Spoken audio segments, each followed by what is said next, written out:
공매도에 대한 부분이 어떻게 진행됐는지 제가 한번 알려드리도록 하겠습니다. 자, 공매도 전면 금지 3월 16일 날 시작이 된 거예요. 그래서 여기에 관련돼 있어서 맞춤 전략을 준비해야 된다라고 신 대표는 얘기를 했었던 그런 상황이고, 이 맞춤 전략에 대한 부분을 굉장히 강하게 어필을 한 겁니다. 지금까지의 주가는 계속 공매도 금지하에 있었던 부분에서 움직인 거죠. 그래서 공매도가 금지되면은 여러분들 다시 한번 뭐 나중에 이런 상황이 또 있을 수 있겠지만, 공매도가 금지가 되면 공매도가 금지가 되면 어떤 일이 발생이 되냐면, 바로 공매도 금지됐다고 주가가 확 올라오진 않아요. 항상 제이커브를 그리고 올라와요. 이거는 2008년 그 미국의 금융위기 때도 그랬고요. 2011년도 유럽의 재정위기 때에도 제이커브를 그리고 올라왔어요. 그래서 2008년도에는 거의 8개월이 걸렸고요. 원래 이전의 주가로 돌아가는데 8개월이 걸렸고, 2011년도는 이전의 주가로 돌아가는데 3개월이 걸렸어요. 3개월. 이 코로나19에 의해서 만들어진 거. 지금 코스닥 같은 경우에는 벌써 복귀하고 넘어갔어요. 코스닥은 더 올라왔잖아요. 그쵸? 공매도 금지한 부분에서. 코스피는 아직 덜 올라왔다 치더라도, 그래서 아직까지는 뭐 공매도 금지에 대한 부분이 해제로 나오진 않겠지만은요, 어쨌든 이렇게 걸렸어요. 지금 5월달이니까 지금 5월 25일이잖아요. 5월 25일이니까 3월 16일, 4월 16일, 5월 16일 2달하고 조금 넘은, 2달하고 조금 더 지났네. 그쵸? 이런 부분들이 있는 거예요. 그래서 그 부분에서 우리가 맞춤적인 전략을 만들어 가야 될 때에 공매도에 대한 여건, 이런 것들을 여러분들이 인식을 해야 된다. 그래서 저는요, 대차 거래가 뭔지, 공매도가 뭔지, 이 부분을 아주 강하게 어필을 했었던 그런 상황이었었고요. 대차 거래와 공매도에 대한 아주 그 연관 관계를 여러분들한테 설명을 할 때 제일 먼저 대차 거래 제도에 대한 부분을 알아야 된다. 이거 알지 못하면은 실질적으로 판단하기가 굉장히 어려운 상황이 만들어져요. 그래서 증권금융회사가 신용자금, 그 다음에 주식, 증권금융회사에서 신용자금이나 주식에 대한 부분을 컨트롤하는데, 이 여건에서 대출하는 제도, 즉 주식을 대출하는 거죠. 신용에 대한 부분은 개인들한테 뭐 증권사가 제공을 하는 그런 상황일 거고, 그 다음에 뭐 주식을 대출하는 부분에서는 연기금이 이 부분에서 굉장히 크게 작용을 하잖아요. 그래서 매매 결제에 대한 부분에 대해서 매도. 이게 공매도. 없는 부분을 팔아내야 된다라는 거죠. 그래서 공매도는 원래 없는 부분에서 팔아서 무차익 공매도라는 게 예전에 있었는데요. 지금 무차익 공매도는 없습니다. 차입을 해서 들어가야 돼요. 그래서 대차 거래라는 게 생긴 거예요, 대차. 그래서 대차 잔고가 생기고, 대차 잔고에 대한 부분에 의해서 공매도가 집중적으로 나오는지 안 나오는지, 아니면 대차 잔고에 의해서 공매도가 나갔던 종목이 환매수가 되는지 안 되는지까지 확인할 수 있어요. 무슨 말인지 아셨죠? 이 결제 제도에 대한 부분을 잘 알아야 돼요. 이 공매도를 허락할 때가 있고 허락하지 않을 때가 있고 그래요.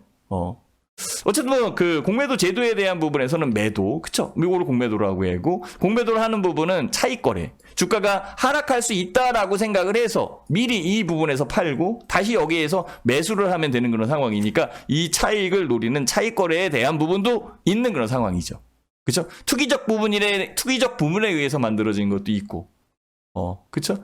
물론 이제 제대로도 하는 그런 상황이고, 여기에서 뭐 갖고 있는 부분을 해지할 수도 있는 그런 여건이 만들어져요. 그래서 그 대부분 금융투자협회에서 대차 중개에 대한 실적, 이런 것들을 취합하게 되고, 이 대차 실적에 대한 부분을 취합을 해서 증권시장에 공시를 하게 돼 있어요. 그래서 여러분들이 이 종목이 공매도 과열 종목이다, 아니면은 공매도가 많이 나왔다, 덜 나왔다, 이런 것들을 여러분들이 알 수 있게끔 만들어 주는 거예요. 이제 이해가 되셨죠?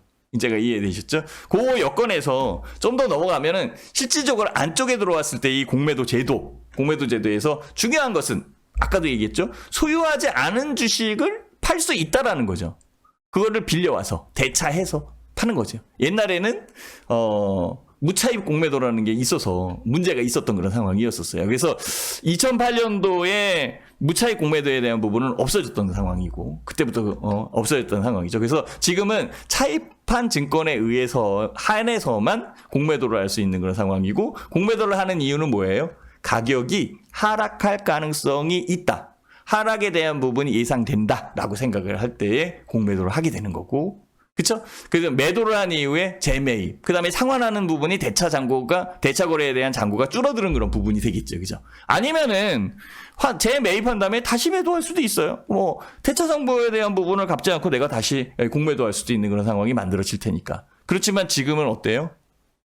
공매도가 금지되어 있는 상황이니까 결국은 환매수를 한 종목 같은 경우에는 그대로 갖고 있으면 이자를 내야 되는데 굳이 갖고 있을 사람이 누가 있겠어요? 그러니까 그러니까 그 대차를 갚아버리겠지, 그죠? 대차를 갚는 그런 여건이 되겠지. 그래서 아까 서두에 얘기했듯이 공매도에 대한 부분과 대차 잔고에 대한 부분, 대차 거래에 대한 부분을 같이 놓고 봐야지 훨씬 더 명확하게 파악할 수는 있고요. 뭐 증권사 프로그램에 의해서 아니면은 뉴스나 아니면 보도에 의해서 공매도가 얼만큼 환매수 됐다, 공매도가 얼만큼 나왔다, 이 부분을 확인할 수 있는데 확인하는 부분은 너무 느리게 진행될 수 있는 그런 여건이기 때문에 빨리 아는 게 좋겠죠, 그죠? 그래서 대차 잔고를 볼 수 있는 그 사이트, 그 다음에 공매도에 대한 부분을 볼 수 있는 사이트, 이런 것들을 구분을 해서 여러분들이 갖고 있고 볼 수만 있다면 훨씬 더 유리하지 않을까라고 제가 교육을 했었던 그런 부분입니다. 이거를 제가 3월 23일 이때에 교육을 했으니까 그쵸? 아니지, 그 전에 교육을 했구나. 여기 슬라이드 쇼가 3월 23일로 돼 있어가지고 그렇게 보이는데 그 전에 했었던 것 같아요. 자, 어쨌든 보유증권의 가격이 하락을 하겠다 라고 판단을 한다면 이 손실에 대한 회피로 해지를 할 목적으로 외국인들이나 기관들이 사용하는 그런 상황인데요. 실질적으로 이거는 순기능이에요. 순기능도 있는 그런 상황이에요. 그리고 또 이거 보세요. 고평가된 종목을 매도해서 차익을 거둘 수 있는 이 투기 거래. 이것도 가능한 거죠. 저는 공매도에 대한 부분을 너무 나쁘게 생각할 필요는 없다라고 생각을 해요. 만약에 주가가 올라왔어요. 주가가 이게 10,000원짜리인데 생각을 해보세요. 10,000원짜리 주가가 30,000원으로 올라온 거야. 30,000원으로 올라왔어. 근데 기본적인 가치는 10,000원뿐이 안 되거든. 근데 수급에 의해서 30,000원으로 올라왔어. 수급은 계속적으로 들어와요. 그러면 30,000원이 아니라 40,000원으로 가겠지, 그죠? 40,000원으로 가겠지. 근데 이때에 공매도 제도라는 부분이 있다면 어떤 일이 발생이 되냐면 누군가 받겠죠. 외국인이 보든 아니면은 뭐 기관이 보든 간에.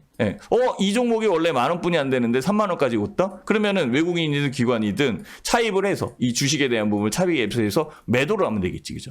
그러면 40,000원까지 올라가는 부분이 막아질 거고 막아지는 부분에서 떨어질 거 아니에요. 떨어지는 여건이 20,000원까지 떨어졌다? 뭐 이때 그 외국인과 기관이 매도했었던 그런 부분에서 다시 환매수를 해 놓으면 10,000원의 시세 차익을 누릴 수 있잖아요. 이게 투기 거래에 대한 부분이죠. 효시죠. 근데 어떤 일이 벌어졌어요? 코로나19야, 코로나19. 코로나19. 아니지, 금융위기야, 금융위기. 금융위기. 이런 부분이 벌어지면은 실질적으로 올라온 부분보다 더 이거를 팔기 시작을 하는 거죠. 5,000원까지 내려왔어. 가치가 이것뿐이 안 되는 5,000원, 10,000원인데 5,000원뿐이 안 내렸는데 그 코로나 위기에 있고 금융위기가 있고 뭐 아직 리스크적인 부분이 부각되고 있는 그런 상황이기 때문에 이게 올라오지를 못해요. 여기에 더 팔고 있는 거야. 그러면 가격이 왜곡되죠, 그죠? 왜곡되는 현상이 있고 실질적으로 그 보편적인 투자자, 정상적인 투자자 같은 경우에는 이 공매도에 의해서 5,000원까지 내린다면 50% 손실이 나고 있는 그런 상황이니까 억울하잖아요. 그죠? 이런 부분들을 역기능적인 그런 여건이 있는 그런 상황인데 현재는 코로나19나 금융위기나 이런 부분에 의해서 공매도가 강하게 밀려내오고 있었던 상황이었기 때문에 이 부분을 금지를 한 거죠. 금지. 그쵸? 금지를 한 거죠. 개인 투자자도 공매도 할 수 있습니다. 대차 거래를 통해서 할 수는 있어요. 할 수는 있어요. 근데 그 빌려오는 게 힘들어서 그런 거지. 빌려오는 방법도 있어요. 그러니까 안 된다라고 생각하지 마시고요. 그 부분을 모르니까 못한다라고 보시면 맞아요. 그래서 오늘 제가 설명하는 부분을 잘 들으면은 이해가 되실 거예요. 그래서 규제 장치를 마련을 하는 거고, 규제 장치에 대한 부분에 진짜 직전 호가에 대한 호가 금지, 주문은 증권사에 대해서 고지를 해야 되고, 매도 시 거래소에 통보를 해야 되고, 이런 부분들이 규제 장치로 마련이 돼 있는데요. 실제적으로 매매를 하다 보면은 이 규제에 대한 부분이 통용이 안 되는 때가 훨씬 더 많아요.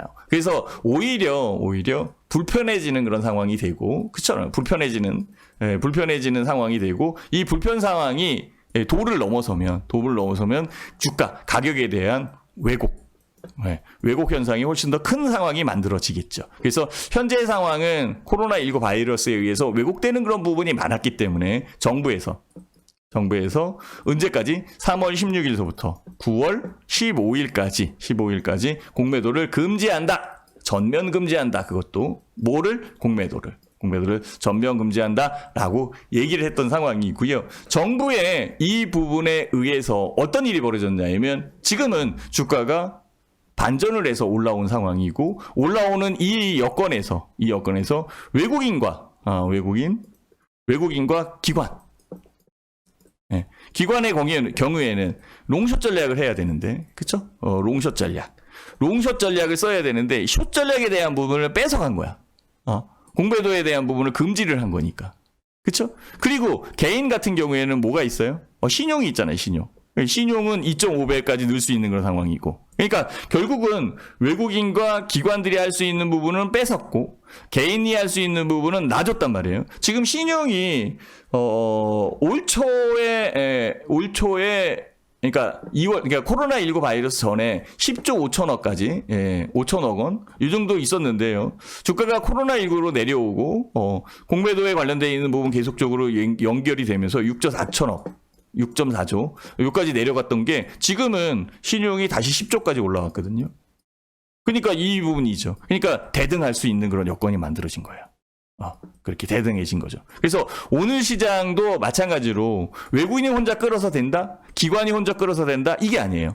개인 투자자가 혼자 끌어서 된다? 이게 아니죠. 두 쪽의 수급 주체, 세 개의 수급 주체가 한쪽으로 몰려서 움직이는 방향이 결정되는 그런 상황이에요. 그래서 외국인과 기관이 뺀다 그러면 빠지는 거고, 외국인과 개인이 산다 그러면 올라가는 거고, 기관과 개인이 판다라고 한다면 빠지는 겁니다. 그죠? 개인과 기관이 다시 산다라고 하면 올라오는 거고, 오늘의 시장이 이렇게 조율이 된 겁니다. 그쵸?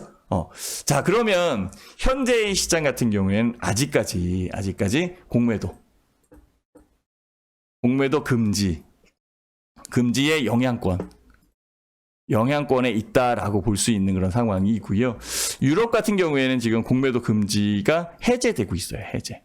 해제를 하고 있고, 여기에 회원님이 하나 써주신 거 진짜 정확히 본 거예요. 외국인하고 기관 같은 경우에는 공매도 금지 해제해달라고 계속 요구를 하고 있는 것. 내가 외국인이라도 해제해달라고 그러겠다. 내가 기관이라도 해제해달라고 그러겠어요. 지금 주가가 많이 올라와 있는 부분에서 숏에 대한 부분을 하지 못하고 있으니까 얼마나 억울해. 그렇잖아요. 그죠? 그렇지만 어쨌든 공매도 금지 하에 있는 상황이고 해제되어 있는 상황이 아니기 때문에 지금은 수급적 균형을 만들어가고 있고, 수급적 균형에서 사실은 공존하고 있는 공존의 게임이다. 이 공존하고 있는 부분에 외부적인 요소가 들어와서 시장을 흐트러뜨리지는 않으면 현재의 상황을 그대로 유지할 수 있어요.